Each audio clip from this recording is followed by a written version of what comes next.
దేవుని వాక్యము కాలముల గుండా ప్రయాణించినది. దేవుని వాక్యము కాలముల గుండా ప్రవహించినది. దేవుని వాక్యము మానవునికి ఇవ్వబడినది. ప్రపంచమంతా చుట్టి తిరిగి వస్తుందన్నాడు ప్రవక్త. వాక్యం కాదట, వర్తమానం అన్నాడు. వర్తమానం ఏం చేస్తుందట? అది కాదు, ప్రపంచమంతా తిరిగి వస్తుందని చెప్పాడు. ఇది అనేక పరీక్షలు ఎదుర్కొని నిలబడి జయించింది అన్నాడు. ఏమన్నాడా? అనేక పరీక్షలను ఎదుర్కొని జయించి నిలబడింది. వాక్యమే ఏలాలి తప్ప మరి ఏది మనిషిని ఏలకూడదు అన్నాడు. నేనే ఏలాలి తప్ప మనిషిని మరి ఏది ఏలకూడదు అన్నాడు. ఆత్మ యొక్క ఆదరణ క్రిందకి సంగము వచ్చినప్పుడే ఏలబడతారు. ఏమన్నా హల్లెలూయా? మామూలు మాటలేవి కావండి, వర్తమానం అది. దేవుని స్తోత్రం. కనుక మరి ఇలా పరీక్షించబడిన వాక్యము, యేసు పరీక్షించబడ్డాడు 14 రోజులు 2 వారాలు. అర్థమైందా? ఆ గొర్రెపిల్ల 14 రోజులు పరీక్షించబడింది. వాక్యమును పరీక్షించారు. ఈ దినం కూడా వాక్యాన్ని, క్రీస్తుని పరీక్షిస్తారటండి. అవునా కాదా? నిజమా ఒట్టిదా? అబద్ధమా? సత్యమా? నిజమా? ఏంటిది? ఈ మతం ఏంటి? బలి ఉందే? మనకు వస్తున్న వృద్ధాప్యము దేనికి గుర్తుగా ఉందని చెప్పాడు తెలుసా? తిరిగి మీరు యవనస్తులుగా మారడానికి. అది మనకు వస్తున్న ఈ వృద్ధాప్యం బుద్ధి. అందుకనే మన నిరీక్షణ గొప్పది. మీరు తిరిగి యవనస్తులుగా రూపాంతరం చెందడానికే ఈ వృద్ధాప్యం మీకు అనుగ్రహించబడింది. అబ్రహాము యొక్క వృద్ధాప్యము తిరిగి అబ్రహాముని యవనస్తుడిగా మార్చింది. తన మనసులో నేను వృద్ధుడు అనుకుంటున్నాడు, కానీ దేవుని దృష్టిలో తన వయసు వారు అనుకుంటున్నాడు. చూసారా? ముందుగా చేసి చూపించాడు ఇద్దరి మధ్య. ఒక స్త్రీని పురుషుని యవనస్తులుగా మార్చాడు. వధువును స్త్రీ పురుషులను యవనస్తులుగా మారుస్తాడు. ఈ వృద్ధాప్యం తిరిగి యవ్వన దశను సంతరించుకుంటుంది అన్నాడు. ఎవరు చెప్తారండి? ఏమైనా హల్లెలూయా? ఎలా మారుతాం మనము? మరొక వ్యక్తికి చెప్పాడు, మోషే బలము తగ్గలేదు అన్నాడు. 120 సంవత్సరాల్లో అది మరి బలము తగ్గలేదంటే దాని అర్థం ఏంటి? బలవంతుడిగానే ఉన్నాడట. 40 ఏళ్లలో, 80 ఏళ్లలో, 120 ఏళ్లలో ఒకే రీతిగా అతని బలము తగ్గలేదని లేఖనం చెప్తుంది. అతని కూడా దేవుడు బలము తగ్గలేదు అన్నాడు. అది ఎంత అద్భుతమో చూడండి. మా వాడికి 88 లెక్కట్టాం నేను. 88 ఏమి లేదు, బలము లేదు. నడవడానికి, కూర్చోడానికి. మరి 127 దగ్గర ఏముంది? 2 లేక 3 సరిపోయిందా? మోషే, అబ్రహాము, శారా. వారి యవనస్తులు, ఇతను బలవంతుడు. వారి బలము తగ్గలేదు, వారు క్షీణించిపోలేదు. ఈ వృద్ధాప్యం చూస్తుంది లోకం, కానీ మనమేమో రాబో యవ్వన జీవితాన్ని చూస్తాం. సంతరించుకోబో ఆ యొక్క మహిమ దేహాన్ని చూస్తాం. ఆ యవ్వన దశ ఒకటి రాబోతుంది మరలా.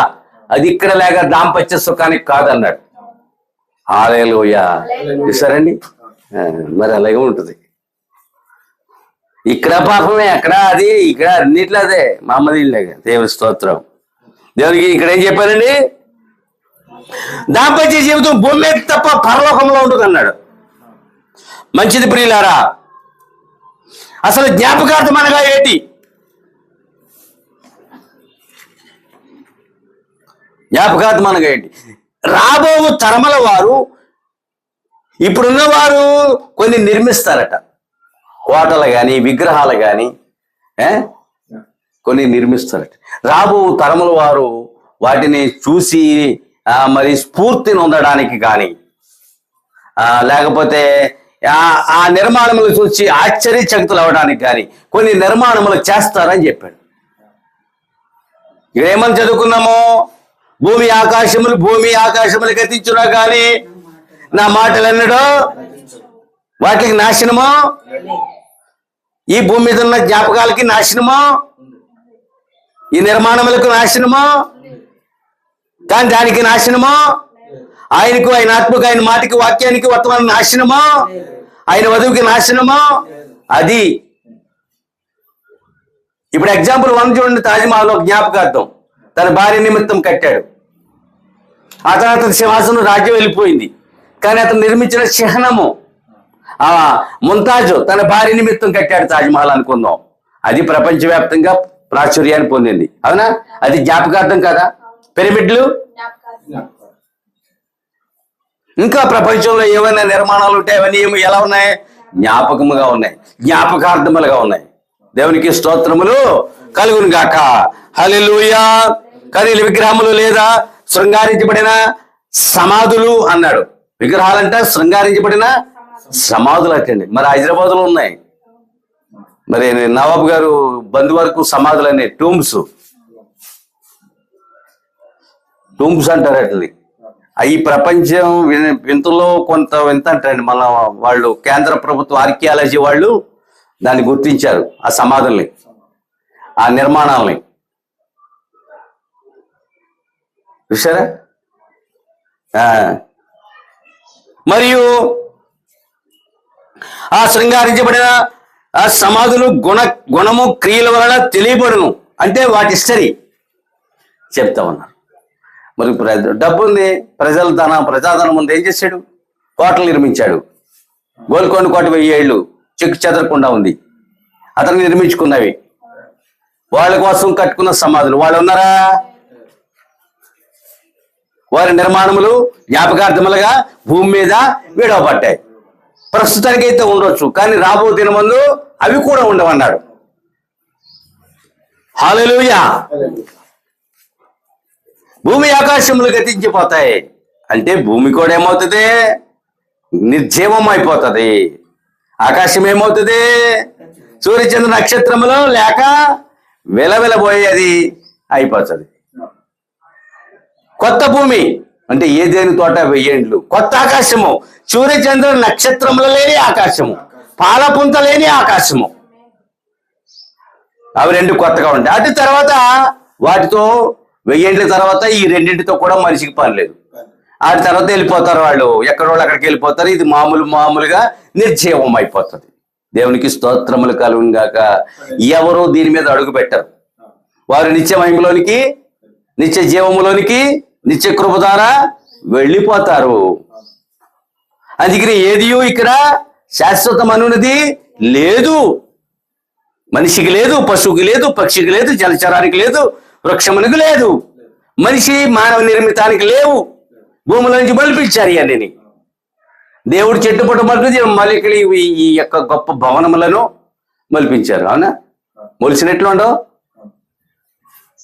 100 అంతస్తులు అన్నాడు. భూమి నుంచి పెద్ద వృక్షం మొలిచినట్లు ఉండదు. అది కృత్రిమం. అది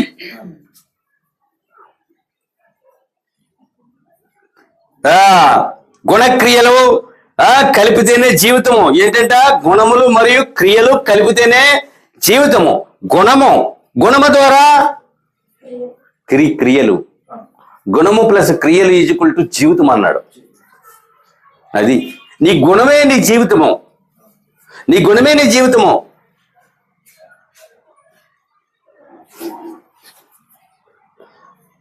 గుణమునకు క్రియలు ఉంటాయి. గుణములు గుణగణములు అన్నారు. గుణములు గణించవచ్చు అంటే గుణించవచ్చు. గుణగణములు, గుణ లక్షణములు. కానీ గుణము ప్లస్ కార్యములు, క్రియలు ఈజ్వల్ టు అదే నీ జీవితము. నీవెవరు కాదు, నీవే నీ జీవితము.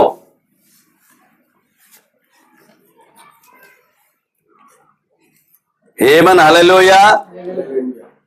మీరు క్రీస్తునికి వచ్చినప్పుడు పూర్తిగా ఆయనకి మీరు అమ్ముడిపోవాలి అన్నాడు ప్రవక్త. మీరు పూర్తిగా ఆయనకి అమ్ముడిపోవాలి, ఆయన సొత్తుగా మారాలన్నాడు. నిజంగా రక్తములు వెలగా చెల్లించి కొన్నప్పుడు మనం ఆయన సొత్తు అయ్యాం. ఏదైనా డబ్బు పట్టుకెళ్ళి ఒకటి కొనుక్కుంటే అది సొత్తు అవుతుంది. అంతేనా? మనం ఏం చేస్తున్నాం? పైపు కొంటున్నాం, లేకపోతే అది కొట్టున్నాం, ఇది కొట్టున్నాం. అవన్నీ మన సొత్తులు. లేకపోతే ఇల్లు కొట్టున్నాం, పొలం కొట్టున్నాం, అది నీ సొత్తు. నువ్వు వెల చెల్లించావు, కొన్నావు. పూర్తిగా అమ్ముడిపోవాలట, ఆయన సొత్తుగా మారాలట. అది సగం అమ్మబడ్డం ఎక్కడ ఉండదండి. క్రైస్తవ్యం అంతేనండి. ఒక కాలు లోకంలో పెడుతున్నారు, ఒక కాలు వర్తమానంలో పెడుతున్నారు. లేకపోతే ఒక కాలేమో సంక్షేకంలో పెడుతున్నారు, ఒక కాలు వర్తమానం. అది ఎలా కుదురుతుందండి? నీ రెండు కళ్ళు ఒక చోటే నువ్వు జోడించి ఎలాగైతే రెండు కళ్ళు ఒక చోట ఉన్నాయో అలాగే ఉండాలి. చూసారా? అర్థం కాక కొంత. దేవునికి స్తోత్రం, హల్లెలూయా. మీరు ఎవరనేది మీ క్రియల వలన మీరు తెలియబడతారు. అంతే. ఫలం యొక్క ఫలితం ఏంటి? మీరు ఎవరనేది మీ క్రియల వలన తెలియబడతారు. ఒకడు తాగుతూ తిరుగుతున్నాడు, అదే అతని క్రియ, అదే అతని ఫలము. ఒక అతను చాలా జాగ్రత్తగా తన భర్తనో లేకపోతే భార్యనో పిల్లలను చూసుకుంటూ చాలా జాగ్రత్తగా జీవిస్తున్నాడు, అతని క్రియ, అతని కార్యం. అది మీ క్రియల వలన మీ ఫలములు తెలియజేయబడతాయి. అంతేనండి. పల్లేరికాయ ఎక్కడైనా మంచి పండుగ వస్తుందా? పల్లేరు చెట్టు అది ముళ్ళే కాస్తుంది. ఒకసారి పల్లేరికాయ దిగింది, మా అమ్మతో చూపించారు, అది పల్లేరికాయ అని. అవును, దాని ముళ్ళు ఇలా కొండని తిరిగి ఇలా ఉంటుంది బొడపలాగా. అర్థమైందా? అంటే ఏ చెట్టు ఆ ఫలమే ఫలిస్తుంది. ఫలములు ఎలా తెలుస్తాయి? క్రియల వలన. ఈ లోకం నువ్వు ఎలా తెలుసుకుంటున్నావు? వాళ్ళ క్రియల వలన. సంఘశాఖలు ఎలా తెలుసుకుంటున్నావు? వాళ్ళ క్రియల వలన. పోపు మహాశయుని అతన్ని మనం ఎలా తెలుసుకుంటున్నామో? వారి క్రియలు లేదా కార్యముల వలన తెలుసుకుంటున్నాం. లేకపోతే ఈ షుడ్ రికగ్నైజ్ ఎవరైతే అనేది మనం గుర్తించలేమో. ఇవాళ మనము ఎవరేమో మన క్రియల ద్వారా లోకానికి వెళ్ళడవుతున్నాం. అప్పుడు లోకము ఏదో ఒక పేరుతో నేను పిలుస్తుంది. మారిపోయేవను, మారలేదనో, మంచివాడవనో, చెడ్డవాడో ఏదో ఒక టైటిల్తో మనల్ని ఏం చేస్తున్నది? పిలుస్తుంది. క్రియలు. అందుకనే జీవితం చాలా విలువైనది. ఫలములు, ఎలాంటి ఫలములు ఫలిస్తున్నామో అని ప్రశ్నిస్తాడు ఆయన. 9 ఆత్మ ఫలములు ఉన్నాయి. ఆ ఫలములు ఫలిస్తేనే ఇక్కడ జీవించగలుగుతాం. అలాంటి ఫలములు ఫలించేడు వారి కోసమే యేసు రాబోతున్నాడని ప్రవక్త చెప్పాడు. నీలో వరములు ఉన్నాయి. వరముల ద్వారా నువ్వు ఎంత సంపాదించావో, ఎంత పేరు సంపాదించావో, డబ్బు సంపాదించావో, అందునిమిత్తం ఎన్నడూ యేసు రాడటండి. నీవు ఎన్ని ఫలములు ఫలించావు, ఆ ఫలములు భుజించడానికి వస్తున్నాడట. ఎంత అద్భుతమైన దేవుడు చూసుకోండి. అది ఫలముల కోసం తప్ప దేవుడు మరి దేనికి రాడు. పరమగీతంలో దాన్ని చెప్పాడు ఆయన. దేవునికి స్తోత్రములు కలుగును గాక, హల్లెలూయా. మీరు అమ్ముడిపోవాలను, ఆయన సొత్తుగా మీరు మారవలేను. అది అమ్ముడిపోవాలంట. ఏమండి, తన సొత్తులతో ఎంత భద్రంగా దాస్తాడో మనకి నీవు దాయలేవు. మన డబ్బు దొంగిలించేవాడు ఉండొచ్చు, మన వస్తువు. ఇవాళ మానవ ఆత్మని వాడు అవలేలుగా దొంగిలిస్తున్నాడు. అర్థమైనా? నీవు దేవుని సొత్తుగా మారినప్పుడు నీకు పరిశుద్ధాత్మ నీ ఆత్మకు ఆహారంగా వర్తమానము నీ చుట్టూ దేవదూతలు ఇవ్వబడతాయి. నీ తీర్మానమును బట్టి నువ్వు రక్షించబడతావు. ఆయన సొత్తుగా నువ్వు జీవించడానికి పూర్తిగా నువ్వు ఆయనకి అమ్మబడాలి. మరి సగమే అమ్మబడ్డారు. వచ్చారు కొంతసేపు, 10 ఏళ్ళు ఉన్నారనుకో, పోను దశాబ్దం శుభ్రంగా తిన్నారు, వాక్యం తిన్నారు, అన్నం తిన్నారు, మంచిగా అన్నీ జరిగాయి. మరి ఏమైపోయింది? అమ్మబడలేదు. పూర్తిగా ఆయన కొనను లేదైనా, పూర్తిగా అయినా కొనలేదు. కేవలం అడ్వాన్స్ ఇచ్చాడు, అడ్వాన్స్గా తిరిగి వెళ్ళిపోయావు. పూర్తిగా చెల్లిస్తాను రిటర్న్ అని చెప్పాడు ఆయన. పొట్టుకున్న వాళ్ళు ఏదో అని చెప్పాడు, నీకేమైనా తగలబడింది మళ్ళీ వచ్చి ఇచ్చేస్తాను, నువ్వేం బాధపడుకో. అక్కడ ఇచ్చేసి 2 రూపాయలు ఇచ్చి వెళ్ళిపోయాడు. అంతే. 2 నిబంధనలు ఇచ్చి వెళ్ళిపోయాడు. వడంబడిక చేశాడు. రాకడలు ఇచ్చేస్తాను అన్నాడు. ఆయన పూర్తిగా అనుకోలేదు, ఏదో పూర్తిగా అమ్మబడలేదు. అదృష్టం ఎక్కడుందంటే పూర్తిగా కొనుక్కోవాలి.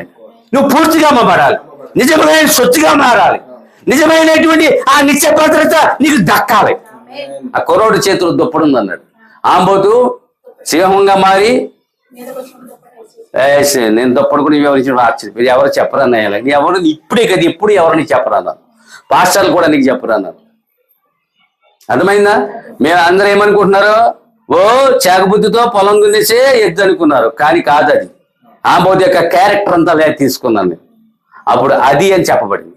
అతను ఒక గురువు ఉంటాడు, అతను కూడా అలాంటి వాడే. ఈ వీడియో విన్నా పర్వాలేదు. ఎన్నడూ ఇంకా మార్పు చెందరాడు. Change in his life. వారి జీవితంలో వారి మార్పు చెందరిక. వీడియో కూడా వెళ్తుందండి, వెళ్దామండి. వాళ్ళంతా వదులుతారు దాన్ని. నేనేమన్నా ఇక్కడ మీరు నమ్మి తీరండి, మేము అదే అనుకున్నాను. ఆ అబ్బాయికి వివరించాను ఎవరు ఎలాగ అతని మూలంగా వెళ్ళిపోయారో. చచ్చిపోయారండి. somebody peoples is died in his church. అతని సంఘములు చాలా మంది ఎక్కడైనా నిన్ను హత్య చేయడానికి నిన్ను హత్య చేయడానికి దేవుడు నన్ను ఎన్నుకుంటా? ఇప్పుడు కృష్ణపురం సేవకి వెళ్ళిపోతాను అంటున్నాడు.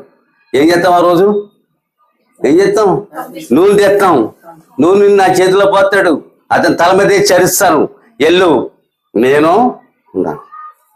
నేను 10 కేజీలు నీకు బియ్యము నెలలా 200 ఎక్కడున్నా నేను ఇంకా బతుకున్నానని ఎవరైనా వెళ్ళిపోయారంటే ఇంక నీకు నా నుండి ఏమి రాదు అని చెప్పి మనం ఏం చేస్తాం?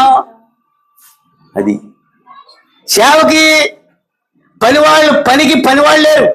పనివాడి కోసం మొరపెట్టమంటున్నాడు. పనివాడు అది చెప్పాను ఆ మాస్టర్కి. సంఘం అనగా ఏంటి? సేవకులను తయారు చేయు. అతనికన్నా 6 ఏళ్ళు 5 ఏళ్ళు పెద్దవాడు. నేను చెప్పాను, నా వయసుని బట్టి గౌరవించు. క్రీస్తు దేవుని యొక్క సేవని నేను పనిని, సేవా పనిని బట్టి కూడా నువ్వు నన్ను గౌరవించాలి. కుడివైపులా సంఘము గౌరవింపదగినది, ఘనపరచదగినది అని చెప్పాను నేను. నువ్వు ఆనాడు మాట్లాడలేదు, మనకి సామర్థ్యం లేక. అది ఆంబోదని చెప్పాడు. తండ్రి ఎదురయ్యాడు, కొమ్ములు పట్టుకుని కింద ఆడేశాడు. దేవుడు అది ఏదో ఒక దినమన్నది ఖచ్చితంగా. హల్లెలూయా. అలా ఓ పాస్టర్ గారు ఇస్రాయల్ గారు పనిచేశారు. మీ పని నిర్ణయం అయిపోయింది అన్నారు. ఈ ఉద్యోగం ఆధార పట్టీలు ఏముండవు నీకు ఖచ్చితంగా చెప్పేశాడు. ఆడు రాలేదు, ఈడు రాలేదే అలా గింజుకోకు. అప్పుడు సంఘంలో 7 రాలే 6 రాలేదని ఇప్పుడు గింజుకుంటున్నాం. అవునా? అది మేరీ రాలేదా? లేకపోతే స్వాతి ఏమైంది? లేకపోతే ఆడేడి ఈడేడి? అర్థమైందండి? కనుకనే మారిపోవాలను కానిక ప్రియులారా, అది అలా మారాలండి. నువ్వు సొత్తు కాదు, మీరు విలువ పెట్టి కొనబడిన మీరు మీ సొత్తు కాదు. మీరు ఎలాంటి విలువ? వెండి, బంగారమా, డబ్బా, వజ్ర వైడూర్యమా, భూమ, భవనం వచ్చా నేను కొంట? ప్రాణము, రక్తము, జీవము నీ కొరకు వెలగా చెల్లించి హింసను, నిందను, అవమానమును భరించి మోయే సఖ్యము కాని శిలువను మోసి ఏమండి ఏ త్యాగమంటదే? గుర్తుకు రాడండి వీళ్ళకి. శిలువు గుర్తుకురాదా? శిలువు మీద చనిపోయిన వాడు గుర్తుకురాడా? ప్రాణం పోగొట్టుకున్న వాడు గుర్తుకురాడా? ఎవరు చెప్తారు ఈ సంగతి? ఇది ఉంటుంది అక్కడ. నువ్వు ఎంత తెచ్చా? నిన్ను పలకరించేవాళ్ళు లేదా? పిల్ల కోసం ప్రార్థించేవాళ్ళు లేడు. పిలిస్తే సహోదరులు వచ్చేస్తారా? పాస్టర్ వచ్చేస్తాడా? మీరు రెండింటే వెళ్ళిపోతుంది. నిన్న ఇవన్నీ పక్కన పెట్టి అవునా? సంఘ బిడ్డను పంపించి ప్రార్థన చేయమని నిన్నే ఫోన్లో ప్రార్థించాను. బుద్ధి మార్చుకోవాలి. మార్చుకున్నంతరానే రోగం మారదు, రోగం రావడం మానదు. బుద్ధి మారాలి, మారు మనసు మారాలి. నిజమైన బాప్తిస్వం, నిజమైన వర్తమానం, నిజమైన సంఘము, సత్తువు గల సంఘంలోనికి, కంచి గల తోటలోనికి రావాలి. నువ్వు రేపితే ఊరుకో. అబద్ధం సర్వసత్యాలు వాళ్ళకి. ఏమండి? నోరిప్పితే అబద్ధం అండి. ఎక్కడైనా ఉందండి? అన్యజనులు కూడా మాట్లాడలేదండి, అబద్ధాలు మాట్లాడితే అండి. మాకు ఉపాధి లోట్లేదని ఆయన, ఏమీ లేదు కూడలేదని ఇది. ఎక్కడైనా ఉందా? నువ్వు ఆ క్షణాన్ని అబద్ధం ఆడి కట్టెక్కవచ్చు, కానీ ఒక దినము పరలోకపు గవిని నువ్వు తొక్కాలి అంటే చూసుకో, ఆ గవిని తొక్కనిస్తాడా? ఎందుకు? అబద్ధం అన్నప్పుడు కొనుక్కుపోతుంది ప్రాణం. రోజుకు అబద్ధం ఆడితే 365 అబద్ధాలు వెళ్తావు అక్కడికి. అబద్ధం ఇక్కడ ఎవడో తెలుసు కదా. వాడి జనులు ఏం చేస్తారు? అబద్ధాలు ఆడతారు. మాట్లాడితే అబద్ధం, ప్రతిదీ అబద్ధమే. ఏరే నిజం చెప్తే సుప్రీంకోర్టు ఏమన్నా నీకు శిక్ష విధిస్తుందా?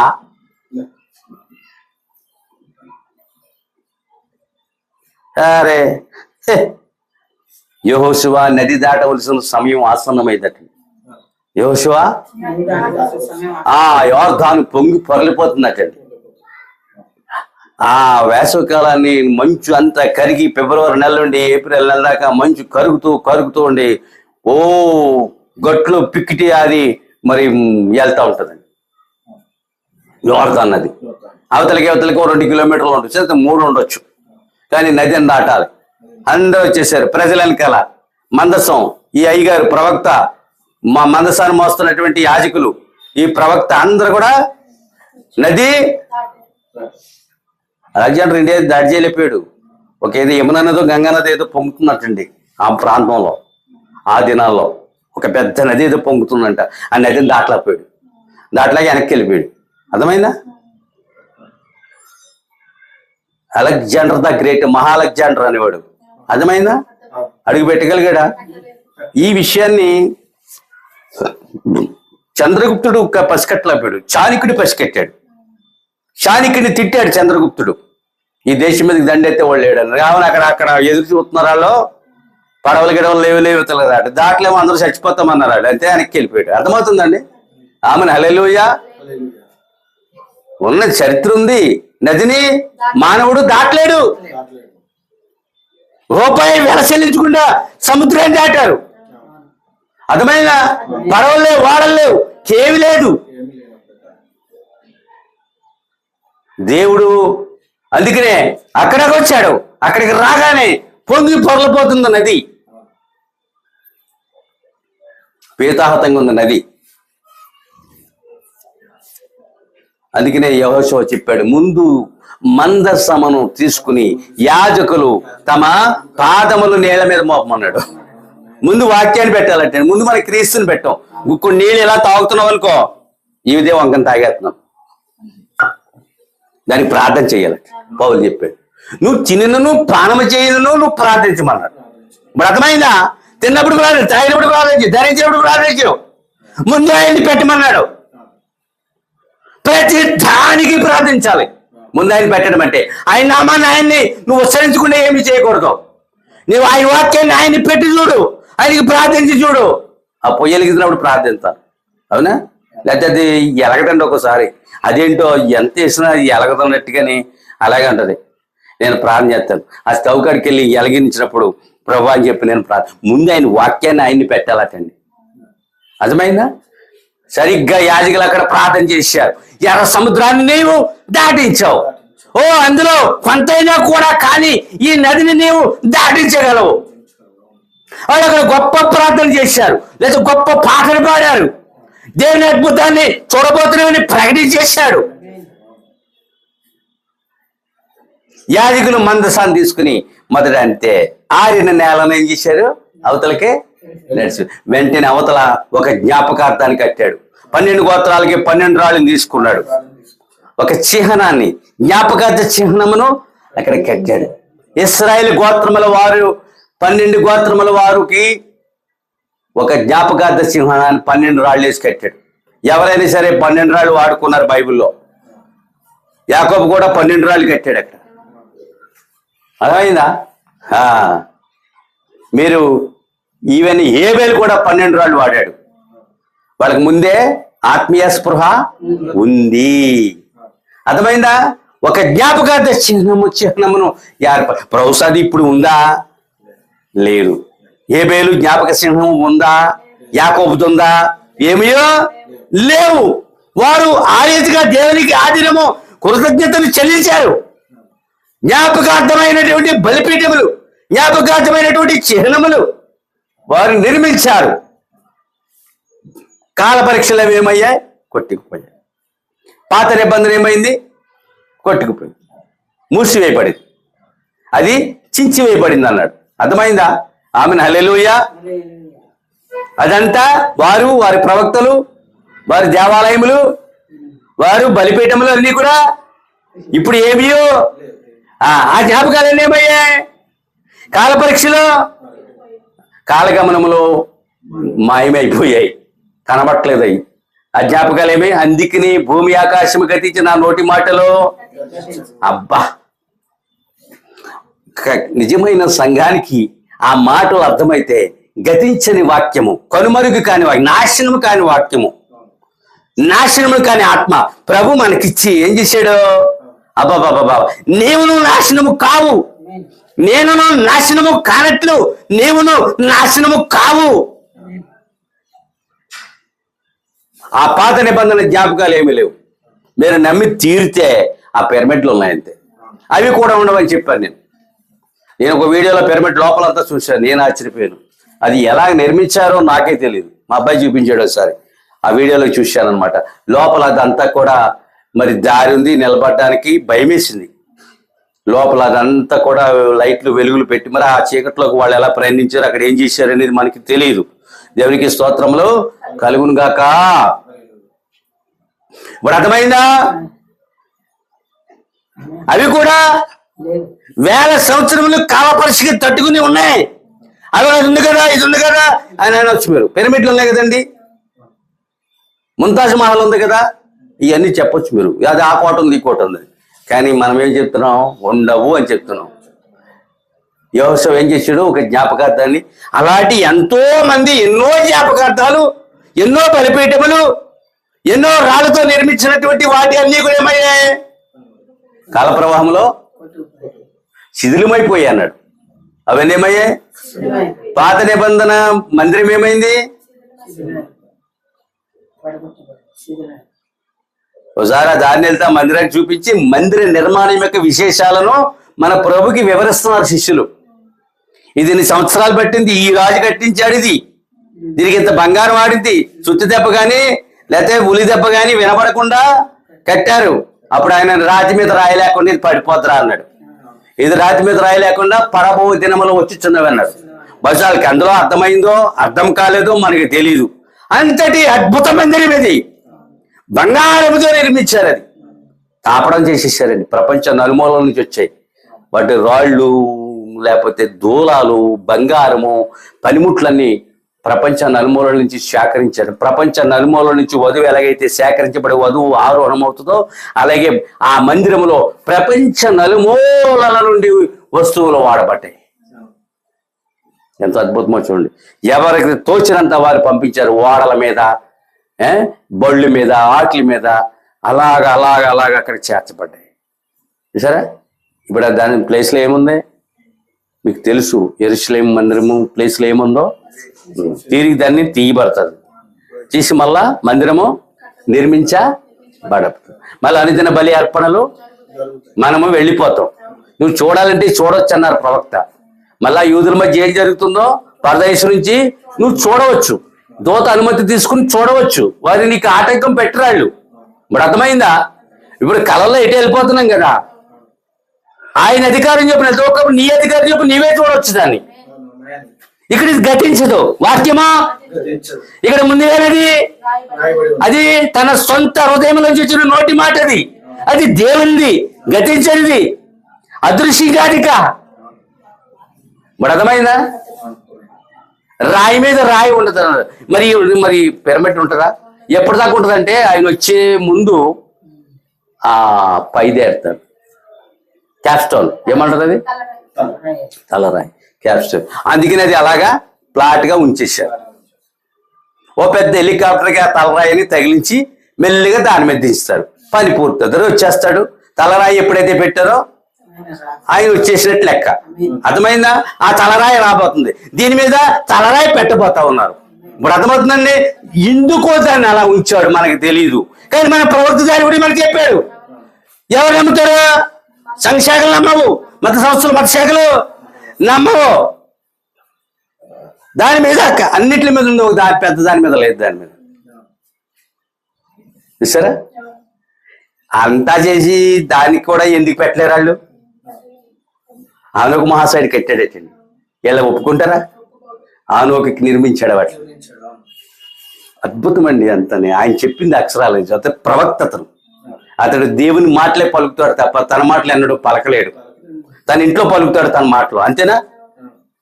ఇక్కడ వర్తమానంలో నిలబడినప్పుడు తన మాటలు ఎలా పలుకుతాడు? తన మీద ఉన్న స్తంభం ఉందా లేదా? పరిశుద్ధాత్మ ఉందా లేదా? ఓ పక్కనే పరిశుద్ధాత్మ, పక్కన ఏలియాత్మ ఉందా లేదా? తన మాటలు తను ఎందుకు పలుకుతాడు? దేవుడు ప్రత్యక్షపరుస్తున్నాడు, మనకి తెలియజేస్తున్నాడు. ఇవాళ తెలుసుకుని మనమేమో ఆనందంగా ఉన్నాం. లేకపోతే మరుగైన సంగతి మర్మంగా ఉంటే నువ్వు బాధపడతావు. ఇప్పుడు ఈ సినిమా ఎండింగ్ లో ఎవరు చంపారు, ఆ మర్డర్ ఎవరు చేశారు అనేది ఒక మిస్టరీగా ఉంచుతాడు. అలా నిన్ను నడిపా. నువ్వు ఆ శక్తితో అంత కళ్ళేసి చూస్తావు, ఎవరు చంపారు, ఎవరు వీళ్ళ ఆ తర్వాత చంపిన వ్యక్తిని బయలుపరిచినప్పుడు నువ్వు ఊపిరి పీల్చుకుంటావు. అంతే కదా. వాక్యములో ఉన్న మర్మం కూడా అంతేనండి. ఇది ఏంటి ఇలా రాయబడింది, ఇది ఏంటి ఇలా రాయబడి? అబ్బాయిని అడిగాను, మనం ఫోన్ చేసిన అబ్బాయి. దుష్టులు ఎవరని అడిగాను, పాపులు ఎవరని అడిగాను, తెలీదన్నయ్య. అభాషకులు ఎవరని అడిగాను, పోనీ గుడ్డు వాళ్ళు ఎవరని అడిగాను. అయ్యి బాబు నేను చెప్పలేను అన్నాడు. మరి నువ్వేమి నేర్చుకున్నావు? ఇప్పుడు ఈ ప్రవక్త చెప్పాడా లేదా? చెప్పినందుకు మనకు ఆనందంగా ఉందా లేదా? అతను ఎంఎస్సి చదవచ్చు, నువ్వు ఎస్ఎస్సి ఫెయిల్ కావచ్చు, నాకు అనవసరం. కానీ నీకు బయలుపడింది. అతను ఒక సేవకుడు అయ్యింది, అతనికి బయలుపడలేదు. అందుకనే చదవాలి, చదివి బోధించాలి. లేకపోతే అందుకే నన్ను చదవమని చెప్పారు కల్లో పాస్టర్ వచ్చి. హైదరాబాద్లో అడిగెట్టాక చెప్పాడు ఆయన, నేను చదవట్లేదు ప్రభు, నన్ను క్షమించాలి, నేను చదివే అవకాశం ఇవ్వమని. నీ చిన్న స్థలంలో చదువుతాను, ఈ చిన్న స్థలంలోని వర్తమానం మీకు సిద్ధపరుస్తాను అనమాట. అచ్చంగా పనస పట్టుకోరలాగా అది చిన్న స్థలంలో ప్రార్థిస్తాను నేను, దాన్ని మీకు ఇస్తాను. అప్పుడు మీకు ఎలా ఉంటుంది? నేను నకిలీ వాళ్ళే కనిపిస్తానా? ఏమైనా హల్లెలూయా, ఇది నాదా? ఈ పై వాళ్ళు ఎందుకు జరుగుతుంది? బోధించలేకపోతున్నావు, తిరిగి వస్తున్నావు. దీన్ని చదవలేక, అర్థం చేసుకోలేక, అలా జీవించలేక ఆదివారం నిలబడిపోతావు. ఇది ఎవరితో నాకు బాగా తెలుసు. నువ్వు బోధిస్తున్నది ఖచ్చితంగా తెలుసు నాకు. పాస్టర్ అదే అన్నాను, నువ్వు బోధించేది వర్తమానం కాదు సార్, అది మీరు బోధించే వర్తమానం కాదన్నాను. మీరు అపోహపడుతున్నారు. కాదు, అది కానే కాదని చెప్పాను. నేను విన్నాను. అది 1-2 ఏళ్ళు ఉండి నేను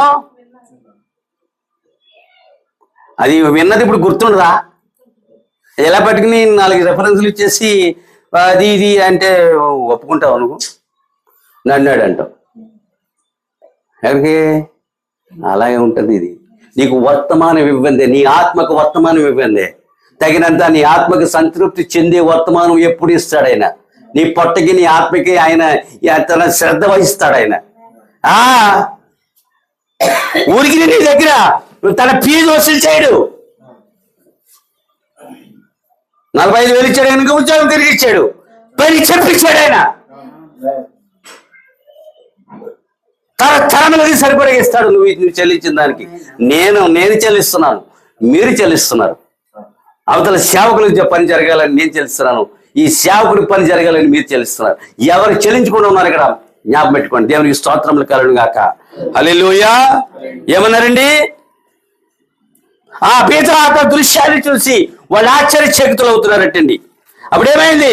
యాజకుల యొక్క పాదములు, మళ్ళా మొదటికి వస్తాం. యాజకుల యొక్క పాదములు మొదటిదే ఎర్ర సముద్రం దాటివే మనం చూసాం. వాళ్ళు నారిన నేలలో దాటారు. మన ప్రభువు ఆరిన నేల మీద దాటలేదు సముద్రాన్ని, సముద్రం మీద నడుస్తున్నాడు దేవుడు. దాని అర్థమేంటి? మనిషికి ఎప్పుడు ఆరిన నేల, గ్రావిటీ. మీకు అర్థమైందా? అది గ్రావిటీ. మనిషిని పేతురు నడవకూడదంటది. నిజంగా నీళ్ళ మీద ఖచ్చితంగా అతను మునగాలనేది ఉంది, అంతే. ఆయన అన్నారు కానీ నువ్వు వెనక్కి తిరిగి చదివితే మునగపోతూ, ముందుకొస్తే మునగరా చెప్తాను. దాని కూడా చెప్తాను నేను. ఇప్పుడు అర్థమైందండి? ఆయన నేల మీద నడిచాడు, సముద్రం మీద.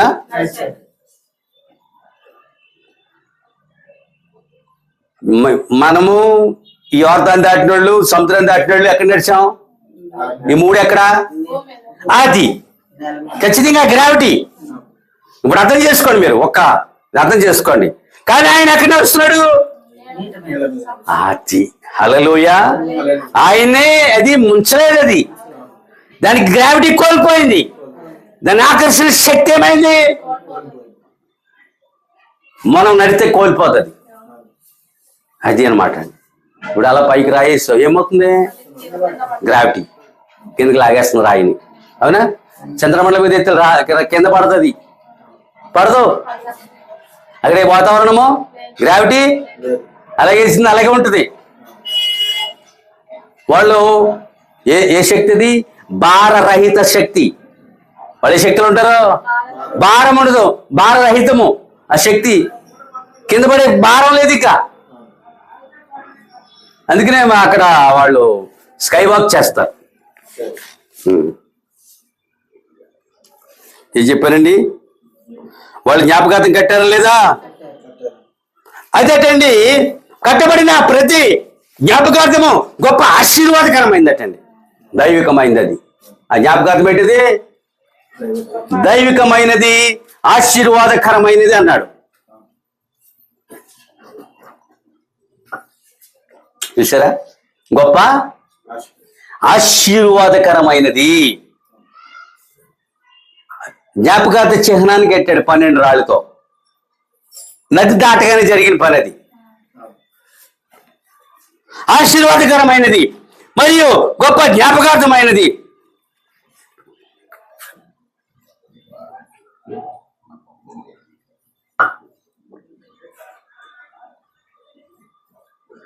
దేవుడు మేలు చేయగానే దేవుడికి లేదు మేలు చేసేయట్లేదు. దేవుడు చేయి పనికి వాళ్ళకు చిహ్నాన్ని నిర్మిస్తున్నారు అంతే. అవునా? అంతకన్నా ఏం కాదు. 12 గోత్రాలనే లెక్కిస్తారు, ఇంక దేన్ని లెక్కించరు. 12 రాళ్లనే పెడతారు, ఇంకా అంతే వాళ్ళ పని.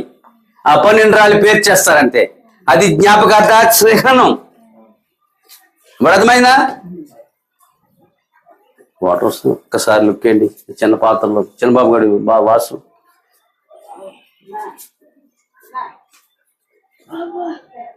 నలుగురే ఉన్నారు, ఇద్దరు వెళ్ళిపోతున్నారు, ముగ్గురు కుర్రాడితో. ఇవ ఎగ్జాంపుల్ ఉన్నట్టు చెప్తాను నేను. సొదొమ మీద అగ్ని వర్షం కురుస్తుందా లేదా? దేవుడు లోతు భార్యని రక్షించాలనుకున్నారటండి. లోతుని వాళ్ళు నామకార్థ సంఘశాఖ క్రైస్తవులట. మన ప్రవక్త అన్నారు, తన నోటితో అన్నారు. నిజమే, లోతుకి పేరుందంట ఆ పట్టణంలో. బహుశా ఏదో ఒక చిన్న పడవ ఉందంట, అతనికి ఒక సంఘం ఉందంట. ఆ సంఘానికి అతని కాపరట. ఆ కాపరి భార్య లోతు భార్య అటండి. లోతు భార్య పేరు రాయబడలేదు, అందరూ లోతు భార్య అంటమే. కానీ ఒక దినం ఏర్పడింది, ఆ పట్టణం లేక నాశనమో రాబోచ్చింది.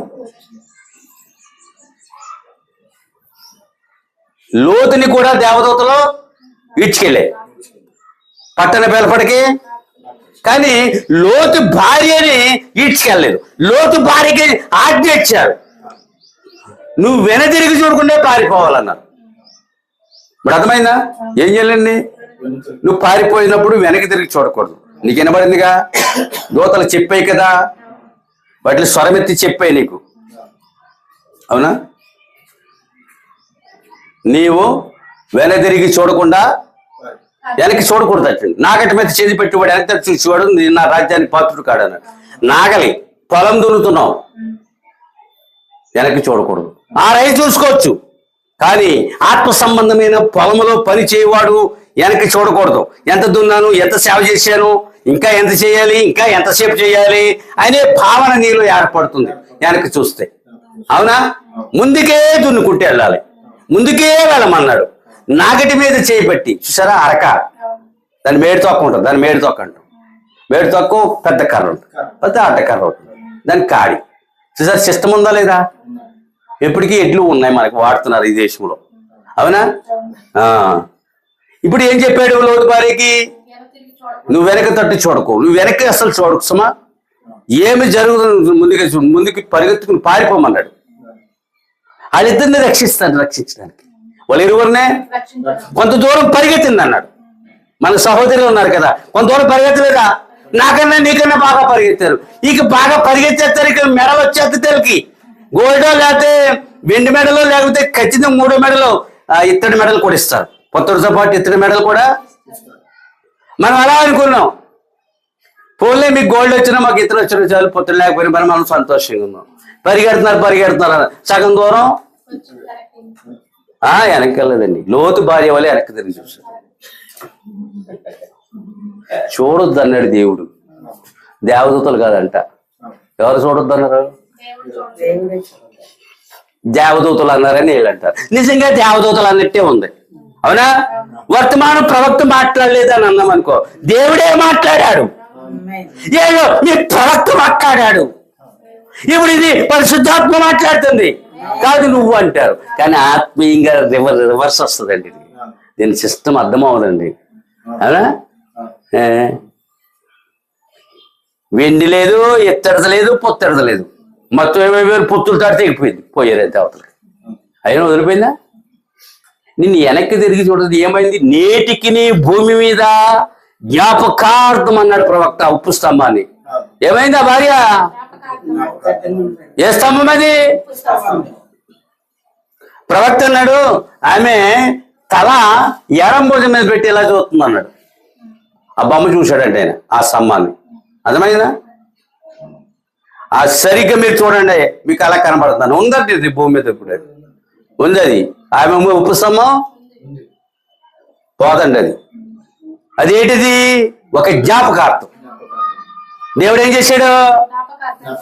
వీళ్ళు ఉప్పు స్తంభం అయిపోమన్నారు. వీళ్ళు పారిపోమన్నారు, బతకమన్నారు. నీ భర్తని ఇలా తీసుకెళ్ళాం, నువ్వు ఇలాగ వెళ్ళిపోమన్నారు. అప్పుడు ఇద్దరు అక్కడ కలుసుకోండి. అది చెప్పింది మంచిదే లేదా? ఎప్పటికైనా నీ భర్తను కలుసుకుంటావు, అతను భార్యను కలుసుకుంటాడు. నువ్వు వెనక్కి తిరిగి చూడకు. నేను వెనక్కి తిరిగి చూడండి. ఇంకా వెనక్కి తిరిగితే ఏముంది? కలుపాకులు, సారగొట్లు, బ్రాందీ షాపులు, పాత స్నేహితులు రాళ్ళు కాదు, రాళ్ళు అంటే ఏళ్ళు అనా అంతే. అదేనా? పలకరించడానికి కూడా దడొచ్చేస్తుంది. వాళ్ళ దగ్గరికి వెళ్ళి పలకరిస్తే వాళ్ళు ఏ తప్పుడు మాట వదిలేస్తారని భయం. అర్థమైందా? ఆ స్నేహ బృందం అంతా. అవునా? అప్పుడు నేను ఏం చేయలేదు. భయం అయిందా? ఏం భయం అయిందండి? ఎంతటి అదే అంటున్నామే. నేను మిమ్మల్ని వెనక్కి తిరిగి చూస్తే ఆ స్నేహితుల్ని కలిసిన, ఆ బంధువర్గాన్ని కలిసిన, ఆ పాత సంఘశాఖను కలిసిన, అదే వెనక్కి తిరిగి చూడకు, ముందుకే చూడు. ఆమె కూడా అదే చెప్పి, నువ్వు ముందుగా చూడు, వెనక్కి తిరిగి చూడకు. వెనక్కి తిరిగి చూసి భయమే పెట్టలేదు వాళ్ళు. వెనక్కి తిరిగి చూస్తామా నువ్వు ఉప్పు స్తంభం అవుతావు అని చెప్తే చూడదు. కానీ చెప్పరు అలాగా, నువ్వు వెనక్కి తిరిగి చూడొద్దు అని చెప్పరు. భూమి మీద ఆ యొక్క ఉప్పు స్తంభము నేటికి దైవిక జ్ఞాపకార్థం. ఆ స్తంభం రాకట్లో ఉండదు. అది ఉప్పు స్తంభం ఉండదు. అది అగ్నికి ఆహుతి అయిపోతుంది. అది మరి ఉప్పునే స్తంభంగా చేసి పెట్టిన దేవుడు ఉప్పు స్తంభం అవుతుందని మనకు తెలియదు. అది కాకినాడలో తయారు చేస్తారు ఉప్పుని. మడులుంటే నేను ఆ దారిని వెళ్ళేవాడిని. ఆ మడులని పెద్ద పెద్ద రాశులు వేస్తారు, ఆ తర్వాత బస్తాల్లో నింపుతారు. పెద్ద పెద్ద కంపెనీలు వచ్చి కొనుక్కుపోతాయి. దేవుని స్తోత్రములు కలుడు గాక. ఇక్కడ ప్రవక్త మాట చెబుతున్నాడు. మనం చందాం. లోతు భార్య తెలివైనది, అందమైనది, విలాసవంతమైన జీవితమునకు అలవాటు పడిన వ్యక్తి. వెనక ఏమి జరుగుతుందో చూడాలని ఆశపడింది. అట ఏదో జరుగుతుంది, నీకెందుకు? లోకంలో ఏం జరుగుతుంది నీకెందుకు? నువ్వేమైనా తీర్చగలవా, మార్చగలవా? నువ్వేమన్నా మార్చగలవా? తీర్చలే ఎవరిని నీవు మార్చలేవు. ఎన్నో జరుగుతుంది, నీకెందుకు? నువ్వు అందమైన దానికి, నువ్వు తెలివైన దానికి కావచ్చు, విలాసవంతమైన జీవితం జీవించి ఉండవచ్చు. కానీ ఏమి జరుగుతుందో అని చెప్పి వెనక్కి తిరిగి చూడబోయింది. ఆమె లోకం యొక్క ఆశను ఆమెలో నిండి పోలేదు కనుక వెనక్కి తిరిగి చూసింది.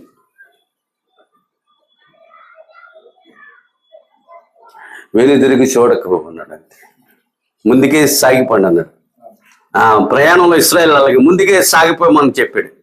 మీరు వెనక్కి తిరిగాడు. చాలా మంది అన్నారు నూనెకుండలు ఉన్నాయి, బంగాళదుంపలు ఉన్నాయి, ఉల్లిగడ్డలు, వెల్లుల్లిపాయలు ఉన్నాయి, చక్కని సమాధులు ఉన్నాయి, ఎందుకు ఇదంతా అని మనసు వెనక్కి వెళ్ళిపోతుంది. వాళ్ళకి వెనక్కి వెళ్ళిపోయిన ప్రతి వాడిని అరణ్యంలో చంపేశాడు. వెనక్కి వెళ్ళిపోయిన వాడు ప్రతి మనుషులు ఏం చేశాడు?